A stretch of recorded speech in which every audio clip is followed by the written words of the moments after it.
everybody, and welcome to this Tuesday edition of From Boxes to Butterflies.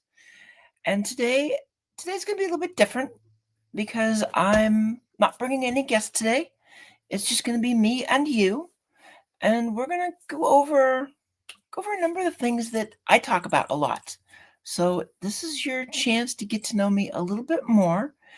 Some of what I do, some of what I talk about, work on, and I look forward to whatever comments you have to add.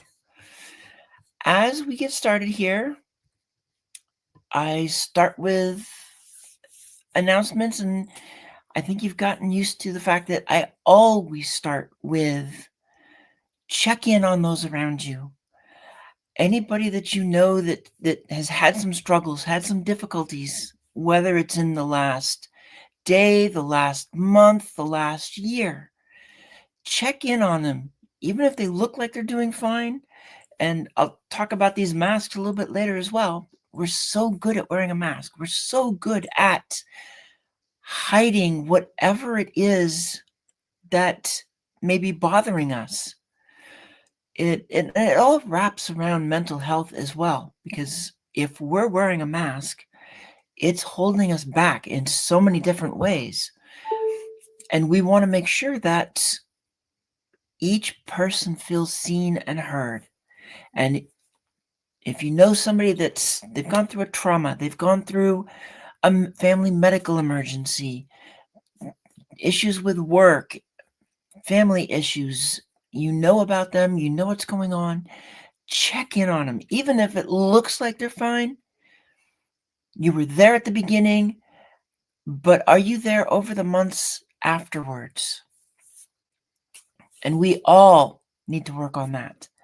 It's so easy to get wrapped up in our lives. Don't forget those who have struggled and probably might still be struggling, especially this time of year, being the holiday season. This, for many people, is the hardest time of the year. Supposed to be the happiest, and for many, it's the most difficult. So check in on those around you. In terms of my sponsors, I start off with my dear sister, CJ, Dr. Constance Leland, with Level Up Academy, the Netflix of education, the queen of publicity. Just some of the titles that my dear sister has because of the things that she can do. She's an educator, she's a teacher, and now if you look at her posts, she is putting out newsletters on topics that are really important right now. She's done some on TikTok, and like, what's TikTok and how do you look at what's going to happen, and in some ways how it's going to impact the economy. And she did one on Australia and what it's doing with social media for children. So check out Dr. Constance Leland, Level Up Academy, and see what she's writing. Go into those newsletters and check them out. And on top of that, she's got access to many journals, many places to put public relations, press releases, all kinds of journal articles. And when I say that, this is what it is. Look at all these industries that she has access to. So you get to, my dear sister, you follow her. And then if you've got something that you are ready to promote, maybe you've got a book coming out, maybe you're getting ready to start this big project, you've got something that you really need some help to get it out there. Get it out so people can see it. They know that you're there. Talk to Constance. Connect with CJ and say, this is what I've got. I think I'm ready. And she is there to work with you. And she can tell you if you're ready.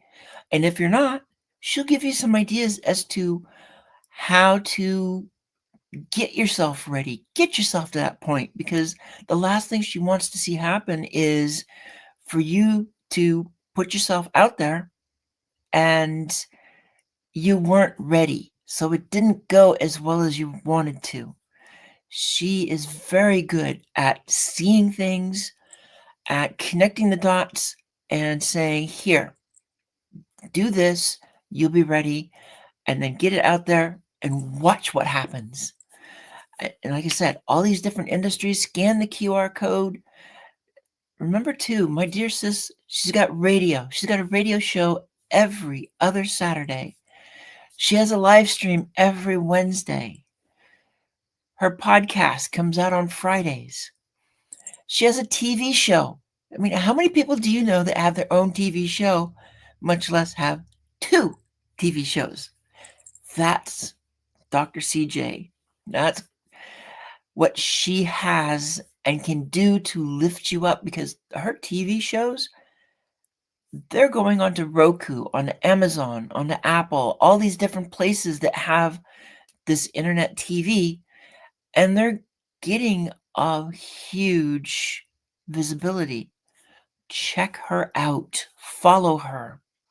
And one of the things my dear sis says, and I run with it myself, collaboration over competition. That's why she and I do so much together. And I'll talk about some of our collaboration a little bit later. Oh, and don't forget too, she has a magazine. So you can see it in there, the Level Up Circle magazine, just where it says magazine every quarter on this picture. Throw that in. The fact that her podcast hits 6 continents. So we're all trying to find that penguin in Antarctica that's going to listen to her show, or a scientist. So if you know somebody, connect them up, get them listening to CJ. The Hounds of Business. Like I said, CJ talks about collaboration over competition. That is the Hounds of Business. That is what the Hounds do. Connect with Mike Ashebrainer. This is a group that works together. They see each other as partners, as collaborators, as someone that not only do you get to work with them, you can learn from each other. That's the beauty of collaboration. If you are focused on competition, that's anxiety. That's trying to beat the other guy. That's really a tough place to be. If you are looking at collaboration, even if you're like, oh, they're doing the same thing I am, they have the same market group, they're not the same as you. No 2 people in this world are the same. You can easily work with somebody else that is doing the same stuff as you. So check out the Hounds of Business, because that's what they look at. That is what they bring people together to do projects, to collaborate, to create opportunities. And check out Mike Ashebrainer.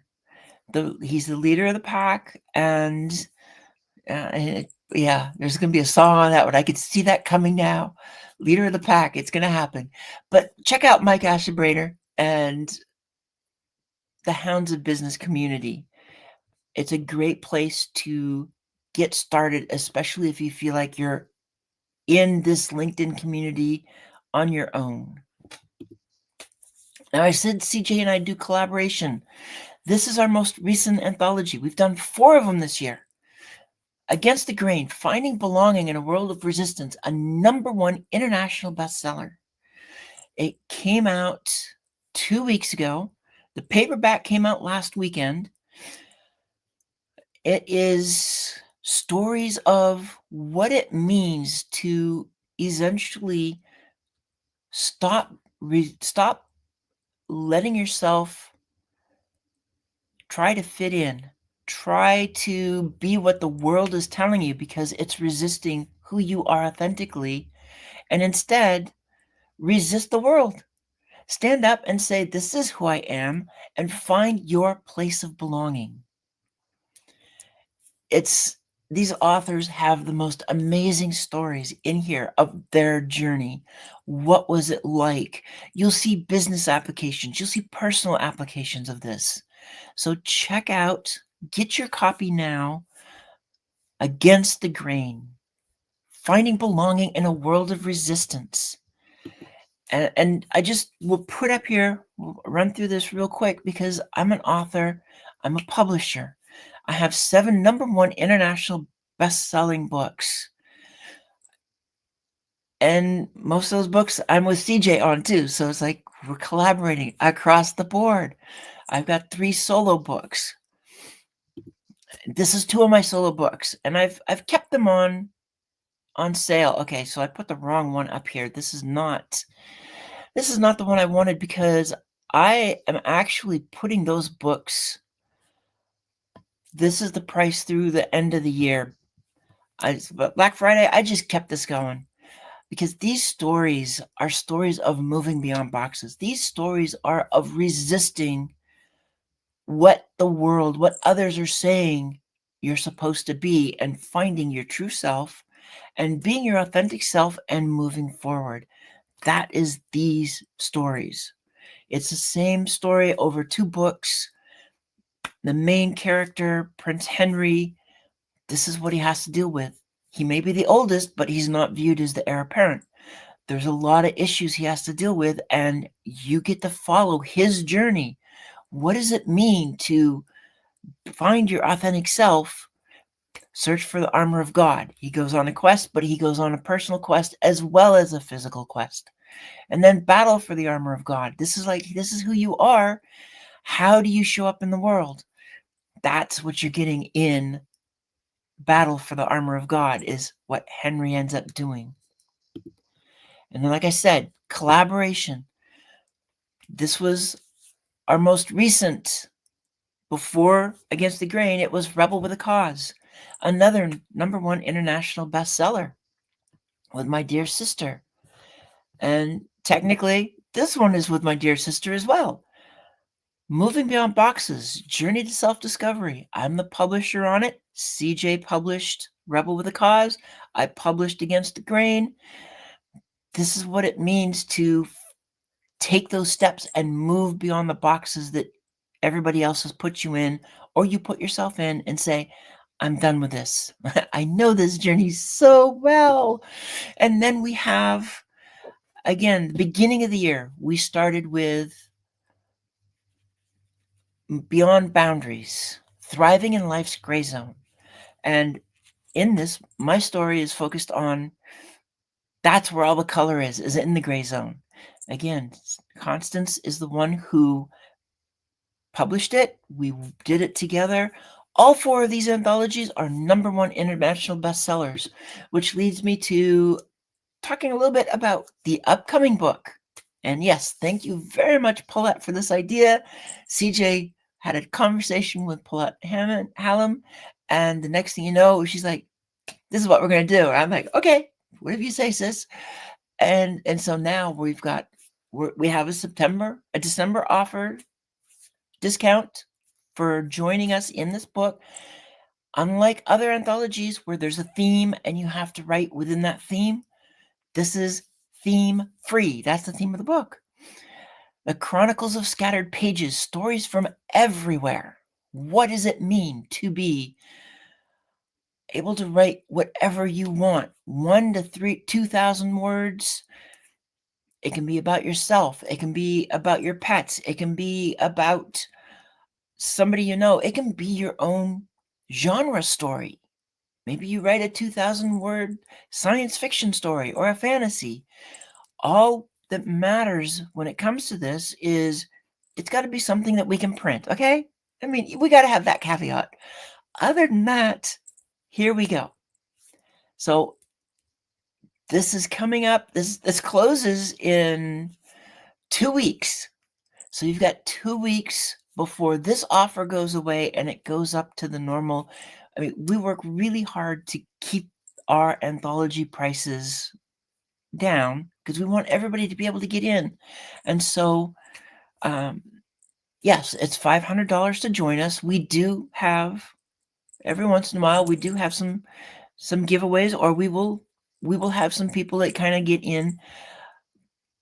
But It's a $500 to get in. If you've written with us before, you get a $100 discount. If you are in the Hounds of Business, you get a $50 discount.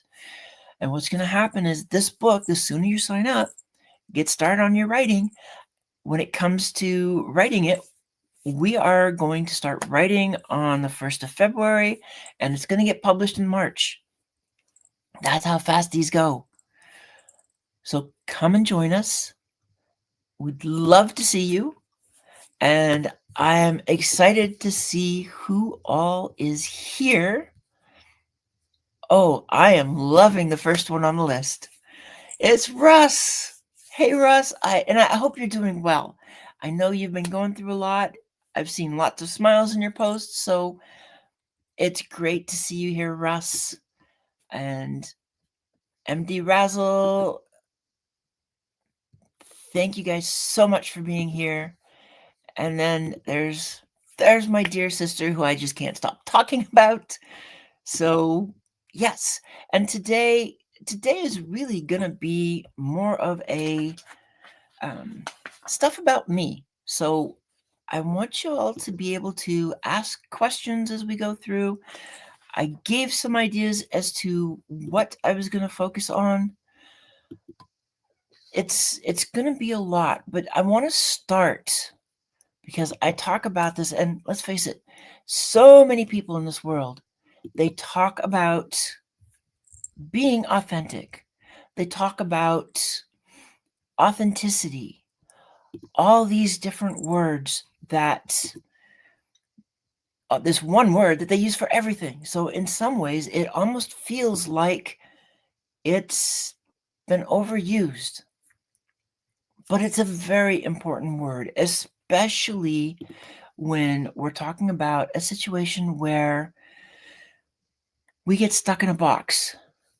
And when I talk about the box, I'm talking about labels, stigmas, how people are going to view us, what group they're going to lump us into. It's not a fun place to be. To be your authentic self is to be who you know you are. And quite frankly, no matter what anybody else tells you, you're the only one who knows who you are. Now, it may feel fuzzy right now because you've been listening to everybody else. You've been trying to contort yourself to fit into a box. I know what that's like. I spent most of my life, 5 decades trying to be what other people told me I was supposed to be, what I was supposed to do. The thing is, I knew who I was. And when you put that true self on the shelf, as it were, not the elf on the shelf, but you're putting your true self on the shelf to be what you're not. And you try to fit in and you end up putting masks on. You're hiding who you are at your core.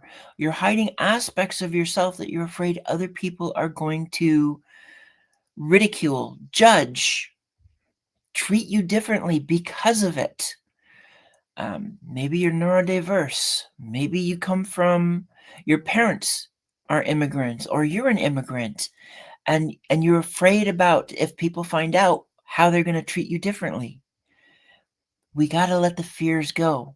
We need a world that stops trying to create fear. We need a world that stops trying to break people apart, to put them in little containers, to control them, and let people be who we are. We are each distinct individuals. We are not the same. Even identical twins are not the same because they do not have the same life experience. They may have it fairly well through the time that they graduate high school, but let's face it, once they're in the world and on their own, it's their own life. You can say they're identical, but that doesn't mean they're going to have the same path, the same experiences. And your experience is yours. My experiences are mine. That makes us different. So let's look at how we can stop with the boxes, stop with trying to tell people what they are when the reality is you don't know. Maybe you're looking at somebody and it's like, and you learn something about them, and because you've never experienced it, or you don't think it's real, or you don't believe it's a possibility, you think it's something that is just so totally abstract, wrong, whatever. I mean, pick anything that's going on in the world right now. There's so much of it. So you've never experienced it, and you're going to say, that's wrong. You can't do that. The person that's experienced it, it's their experience. They know who they are. They know what they've experienced. They know who they were created to be. You can't take that away from them. But if they try to hide, that's where we get even more mental health problems, more mental health issues. And we need to let it go. And my dear sis can start singing now. It's a case where we just need to stop with telling people what to do, what to be. It happens in the business, and I'll talk business in a minute. Our authentic self is who we're supposed to be.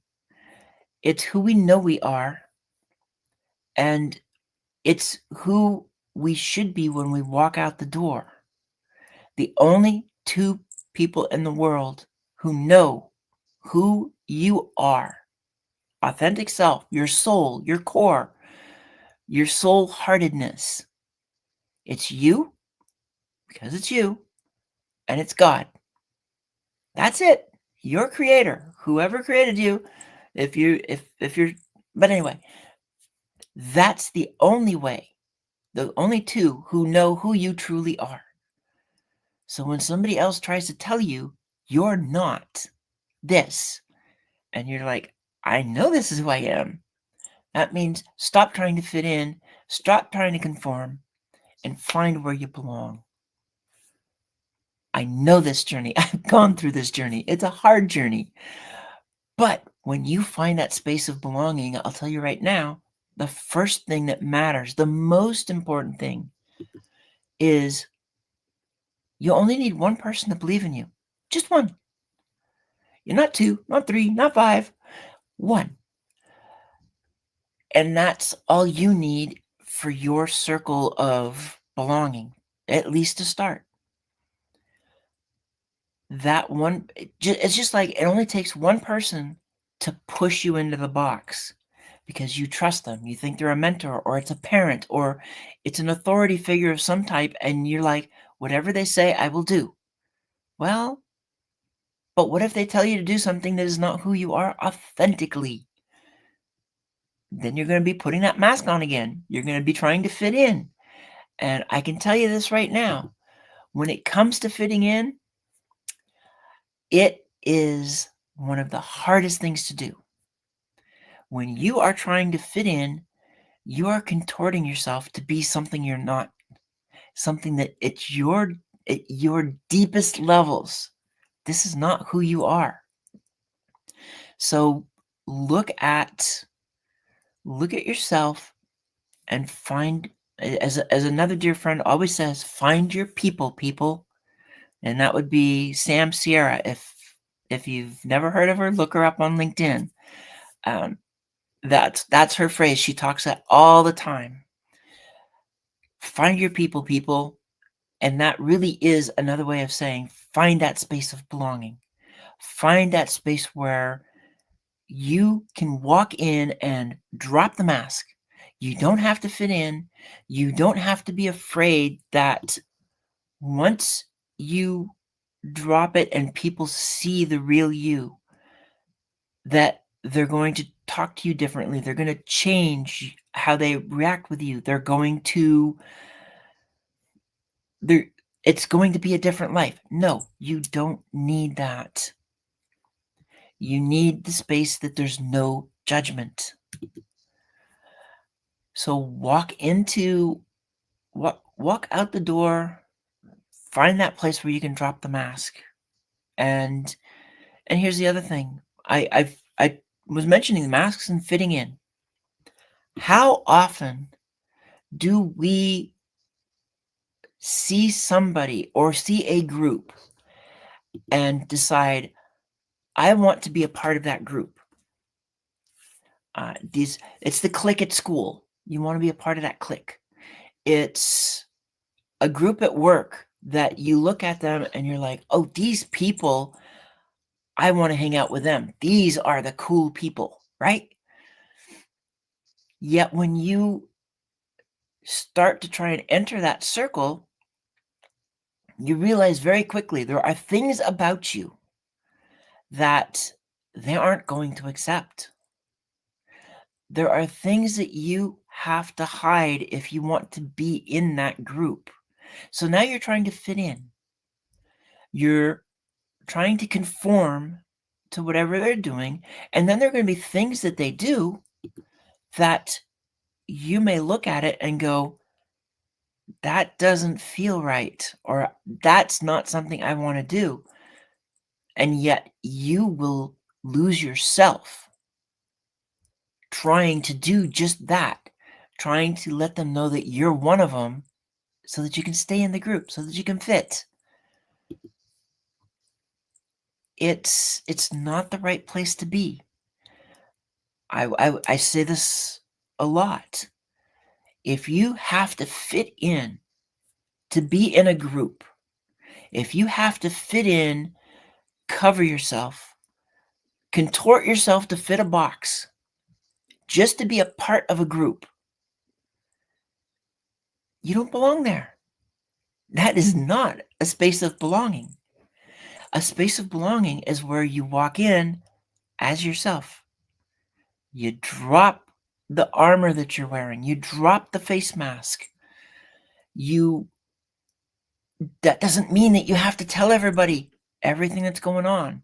Maybe you overcame an addiction. You don't have to tell anybody that unless you want to. But you're in a space where you can be open, where you can share. I know what that's like. I know what both of these extremes really are, what it means to fit in. It is a mental health nightmare to try and fit in. I'll just say that right now, because it really is. You are trying to be something you're not, be someone you're not. And at the same time, your true self is inside trying to say, can we please stop this and go someplace that we can fit in? But you're afraid. The fear's got you. You're stuck in a box, somebody else's control. Then you're going to go to the extreme. You find that way out of the box. And I know what it's like to do that.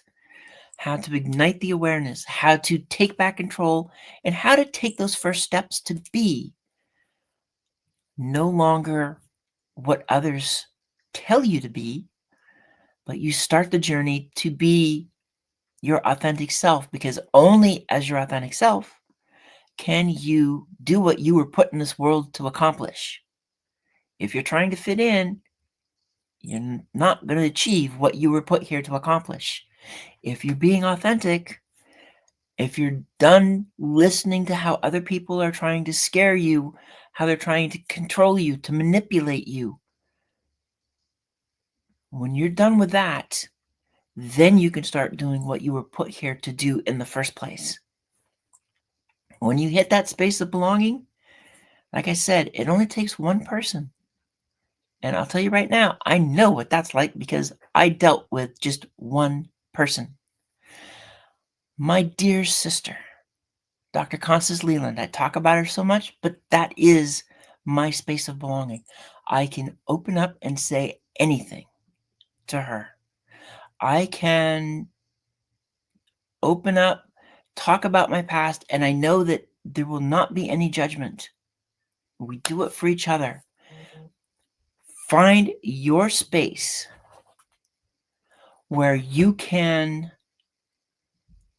have that same feeling with others around you, that you can walk into a room and be safe, to be with those that you love, those who love you, and then watch the collaboration, watch the ideas, watch all of the amazing things that can happen when you're no longer wearing that mask. It becomes a very beautiful thing, quite frankly, because being authentic, being yourself, that means no more. It doesn't mean no more hardships, because this is life. We're going to have hardships. One way or another, there's always going to be something. What it means to be your authentic self is you don't have to walk that journey alone. How often are you really walking the journey alone when you're in a mask? And when I talk about these masks,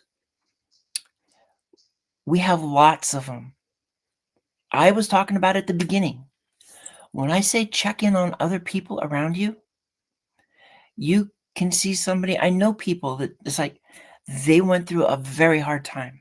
Something happened, family medical emergency, a death in the family, there's issues around job, all kinds of stuff.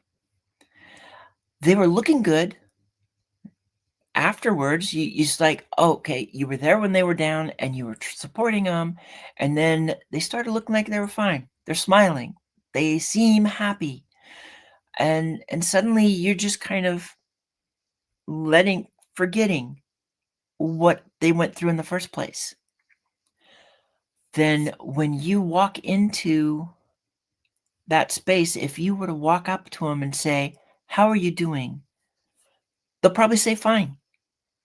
They'll have the mask on. They probably won't tell you exactly how they're doing. We have learned to wear these masks so much in this world. It is it's a world that is how they want to separate us.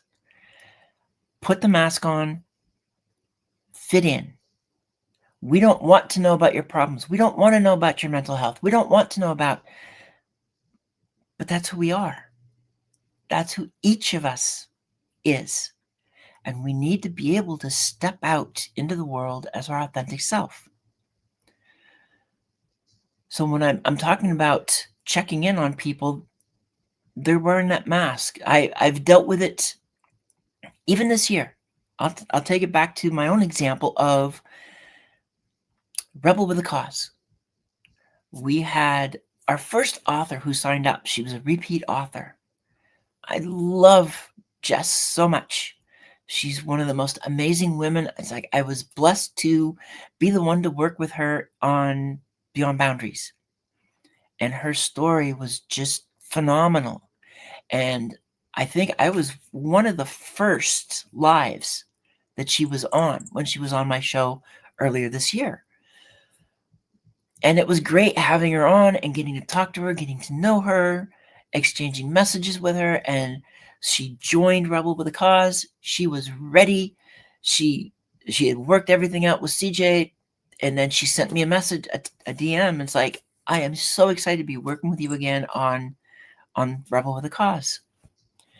Then on a Saturday, a few days after she'd signed up, we learned that she's not here anymore. Something happened.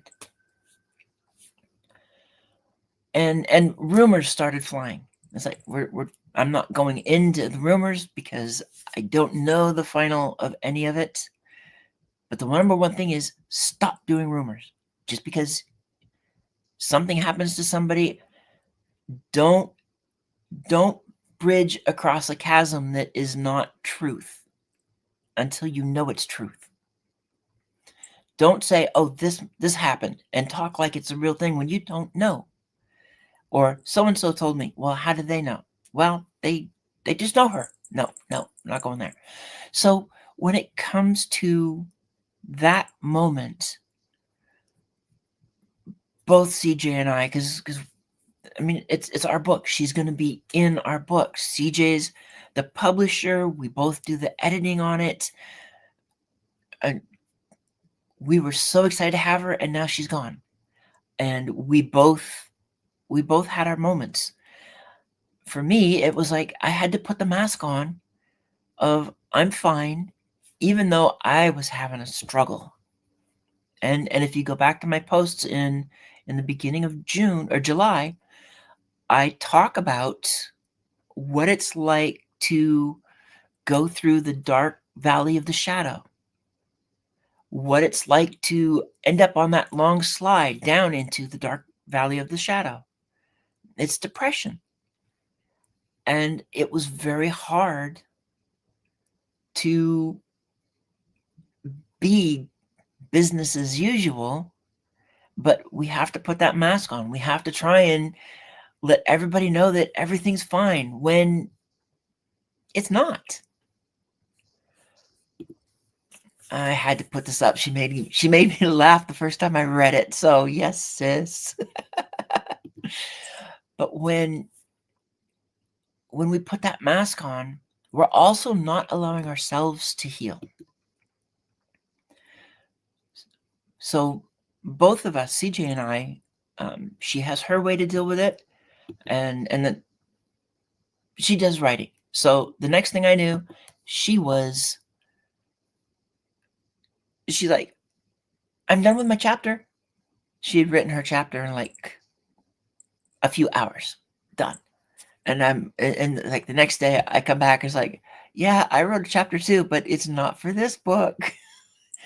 And that was my struggles. So we're both writing to get through what's going on. And that's another thing. Think about, for you, what does it take for you to get through these kind of difficult times?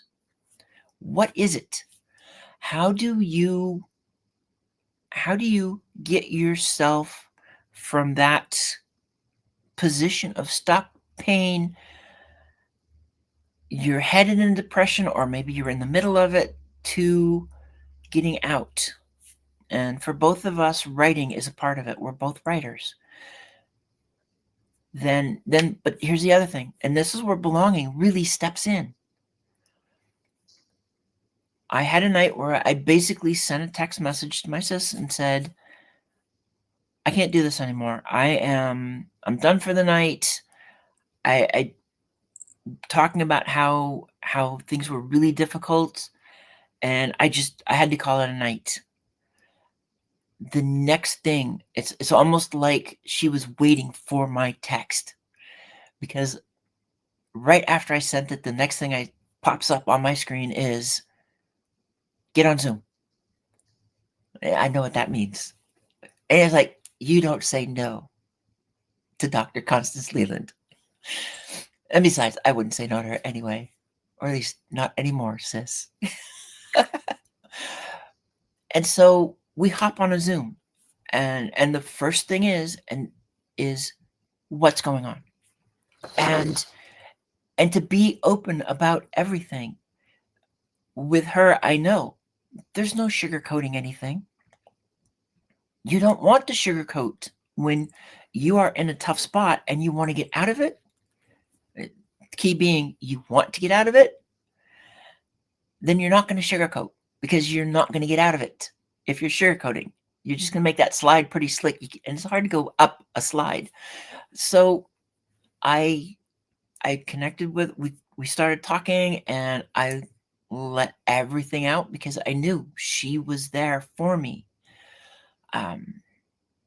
And talk some of the stuff that I told her before, others I think it was new. But we all have our moments. That is a space of belonging. That is a true space of belonging. Because I can, number one, she said, let's talk. She knows I need to talk. She knows I have nobody to talk to. She's like, let's talk. She's taking the time to listen. And as we talk, as I get stuff out, she is there, and she is she's giving me what she sees.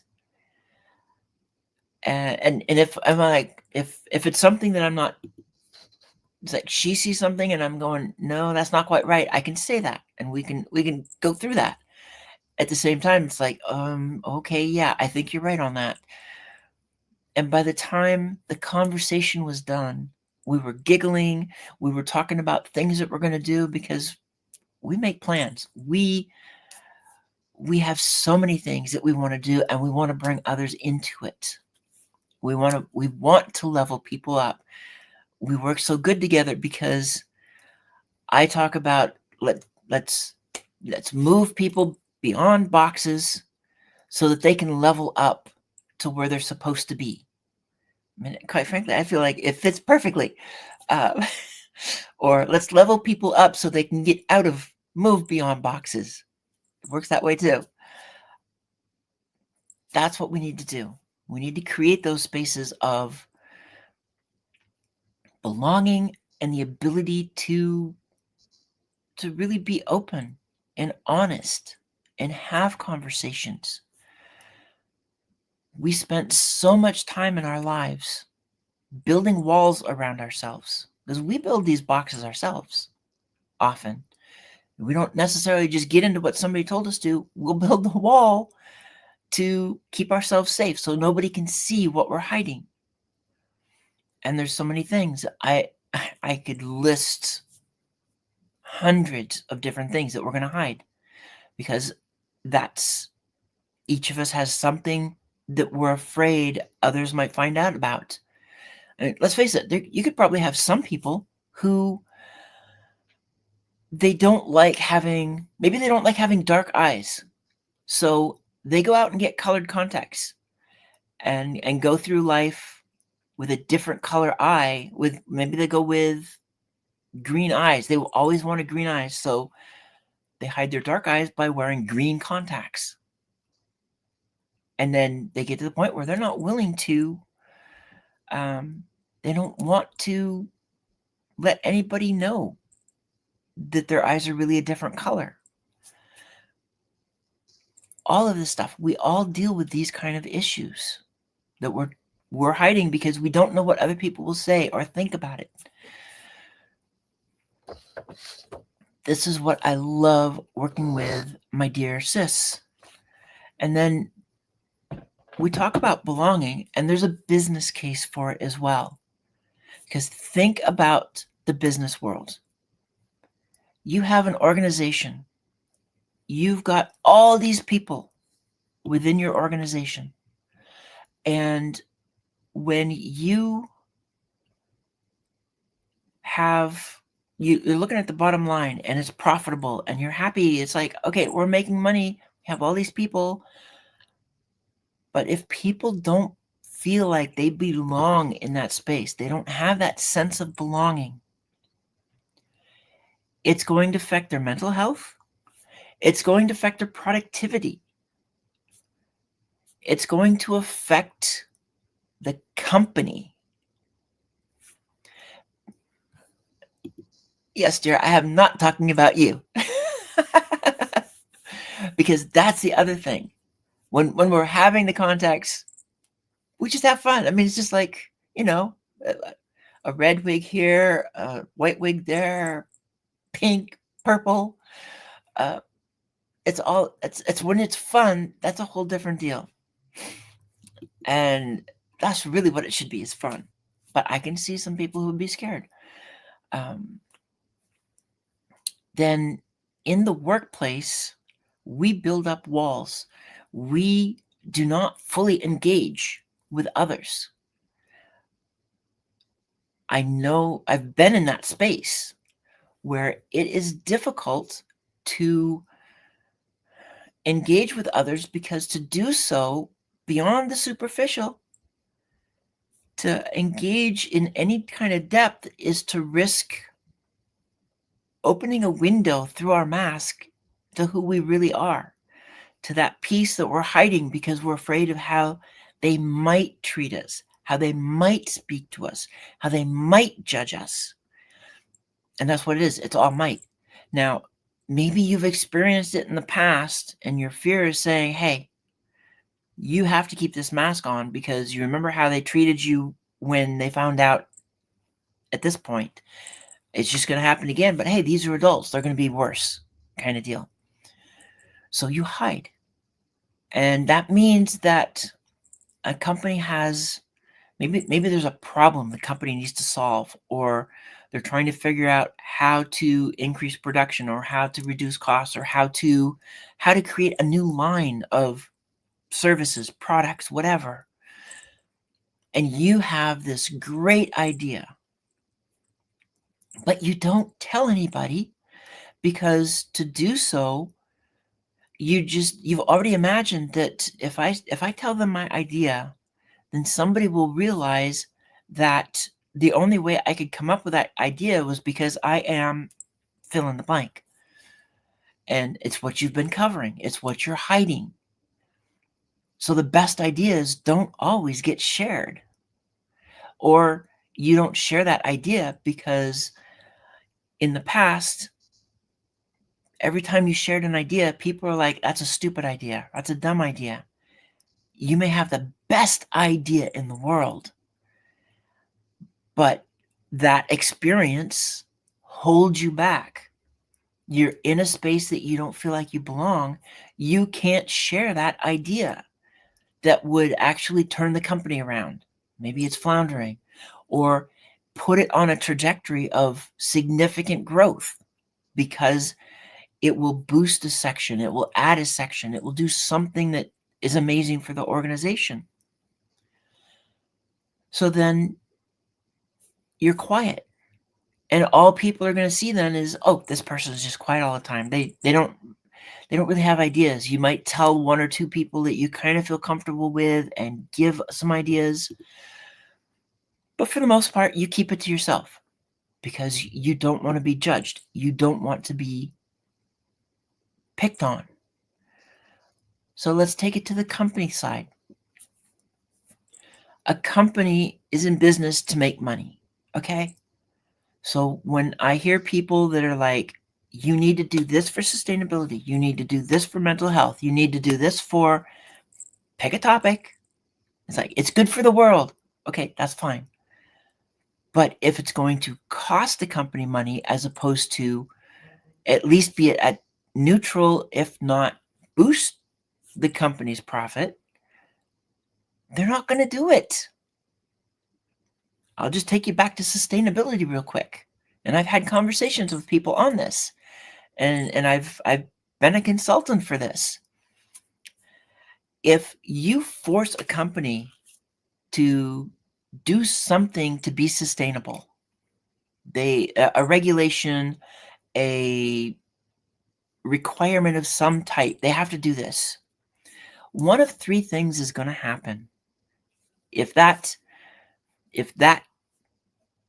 activity, if meeting that requirement costs the company money and it's a loss, not a gain, or at least not flat. If it's going to cost the company money, they might shut down. They might close the doors because they can't see how they're going to ever recoup that cost. Maybe it's putting cleaners on smokestacks for a factory. And if the company can't see that they will ever recoup that money, or they're going to recoup it over a period longer than what they're willing to risk, they might just shut down. If a company shuts down, what's going to happen? That's called unemployment. And that unemployment is not just who's lost from the company, it's going to affect the community and beyond. So either the company shuts down, or they shut down that piece of the company, which is unemployment, or maybe they sell it to somebody else and let it be their problem. Okay. The third option is it's a Nike, it's Apple, it's Ford, it's a big firm that can afford the loss. And not only can they afford the loss, they know how to market it so that at least they kind of break even, if not make money, because now they're promoting this sustainable aspect that they're doing, and we're good kind of deal. If those are that's basically the three things when you require somebody to do something. The same's going to happen when you're focusing on mental health. You need to show a business case. You need to show that it can make money.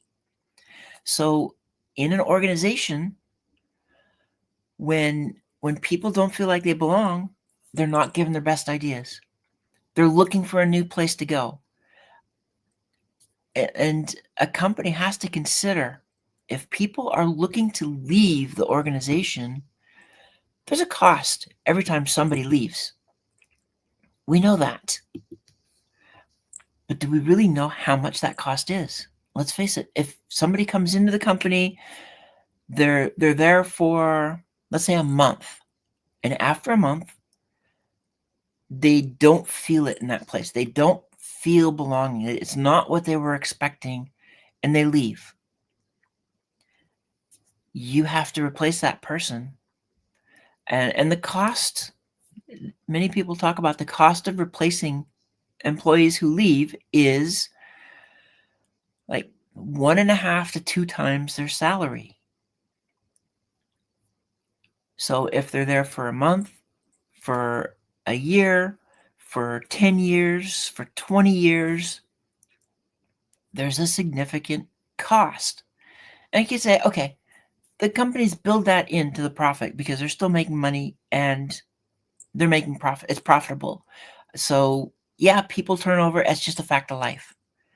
Well, but what happens if they feel like they belong?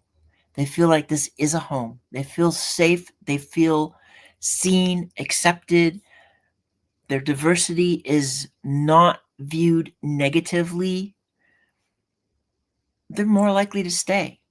If they're more likely to stay, you don't have to have that huge cost of loss. Now think about this piece too. When somebody leaves, how valuable, how do you put a price on the institutional knowledge that goes out the door with that person? It might say, oh, they were only here for 6 months or maybe a year or two. It's not that big a deal. Okay. But what about that person who's been there for 3, 5, 10, 20 years? And the institutional knowledge you watch walk out the door because they no longer feel safe in that environment. And they had to go find someplace else to go because they got to take care of themselves. When that institutional knowledge could stay. There are, I've seen some Gallup data on productivity and belonging in the workplace. And one of the things they start off with, Gallup's State of the Global Workplace report states that just 33% of U.S. employees are engaged at work. Only a third of the employees in the U.S. are enthusiastic and committed to their workplace. They're happy where they're at. They feel safe. So then it's like those disengaged employees, they're costing companies money. They're costing companies a lot of money. How do you get through that? How do you survive that big of a loss? It's, again, research from Gallup is saying the engaged teams, and now this is a team, so this is just a group within the organization. Engaged teams show 21% greater profitability. So there's higher productivity, better customer service, lower turnover rates, because they're engaged, because they're in that space of belonging.